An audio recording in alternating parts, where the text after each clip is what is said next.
आए बबुआ विदेश बिहारी का हो बाबा?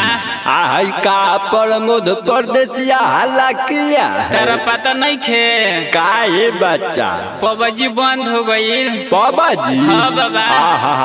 बड़ा सुकून के बात कहल ये बच्चा। तेरा मालूम नहीं खे का बाबा? का बंद भइल पबजी आखे सारे भौजी कटिहन सब बजी। जितना मेरा लॉकडाउन में तुम कोई बड़ी सुन बाबा को ये सोच जाने से समझ कटवा हो जाए। Presented by Bharosa Music World Chandigarh। Lockdown में हमारा के कोइलू होता सुनो करे जाय अब खुश भइल मन। अरे बूढ़ी आई लो की काटो लॉकडाउन हमरा के कोइलू हतन सुन करे जाय अब खुश भइल मन। बड़ा निमन काम कोइला ये बाबजी। अरे क्या कह रहे हो बच्चा? अब खेसारी भाई पकड़ते हैं सब्जी। लोई भागेगा अब खेसारी भाई बकटी है सब्जी की खेला बंद हो गइल पबजी। अब खेसारी पकड़ते हैं सब्जी की मोदी जी बन गइल पबजी।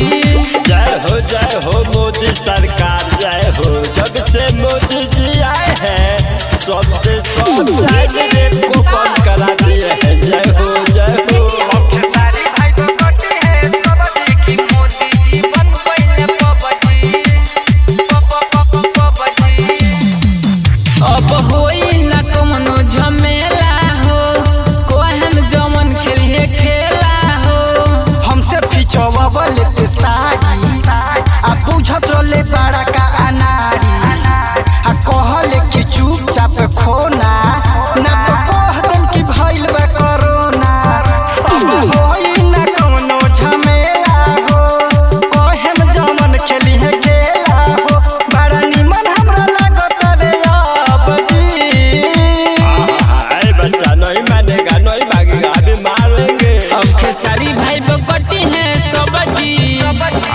बहुत बोलता है अब खेसारी भाई बकटी है सब्जी की खेला बंद हो गइल पबजी। खेसारी भाई बकटी है सब्जी की मोदी जी बन गइल पबजी। अरे विदेश बिहारी तुझे कहता है तो मुदवा नहीं मानेगा उल्टा सीधा कहता है। अब खेसारी भाई बकटी है सब्जी की मोदी जी बन गइल पबजी। चाइना के खत्म बा खेला हो इंडिया वालों ने ढकेला हो। कहता रे अब परदेसी आ खेले पड़ी खेला तोरा देसी आ खुश बारे सते मुराली आ धोवे नहीं पड़ी अब थाली। चाइना के खत्म बा खेला हो इंडिया वालों ने ढकेला हो। विकी फुकरा बेरे कहता रे सब्जी।